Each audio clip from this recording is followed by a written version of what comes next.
Note-taking on a smartwatch is a totally different experience from smartphones. Similarly, note-taking apps for smartwatches should be adapted for that experience. They have to be simple, easy to use, and have all the essential tools that can be used on a device living on our wrists. And this is precisely what Google has done with Google Keep for Galaxy watches and Wear OS. Not only does it have all the tools that make it a perfect smartwatch note-taking app, but Google has adapted it really well for the platform. Google Keep comes pre-installed on most of the Android devices, but for smartwatches, we still need to go through that process. So head over to the Play Store on your Galaxy Watch 4 and download Google Keep. One of its best features is that it supports multiple Google accounts on the watch as well. So you can choose the account you want to use and it will sync up all the notes from that account to your watch app as well. When you will open the app, on the top you will see the Add Note button, and below that you will find your notes library. By default, it shows a limited number of notes at first, but you can select the option of the Show All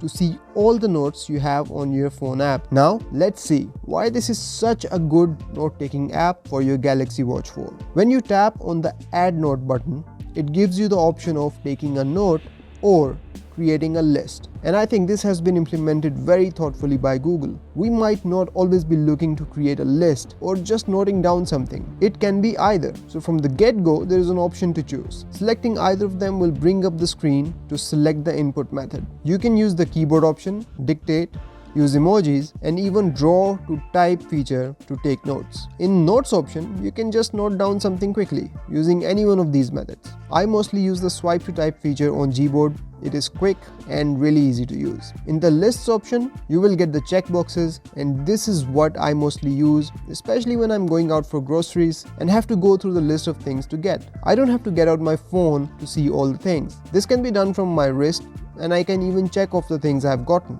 Anyways, how you use it is subjective. The point is that it has enough functionality to be actually usable on a smartwatch, and at the same time simple enough to not complicate things on a tiny screen. After you've created the note, you can leave it as it is, or if you scroll down, you will see that you can also pin it to always show on the top, add a reminder, and archive it once it has served its purpose. One limitation here is that when you want to select the reminder, it only gives you limited and fixed options. There is no way to select the time and date of your own choice. But you can always do that from the phone app. Once the reminder has been added, this retweet-like icon will appear next to the note to show that there is a reminder for this note. There's one thing I wish Google would add to this watch app as well, and that is the option to change the color or background of notes. I absolutely love this feature on the phone app.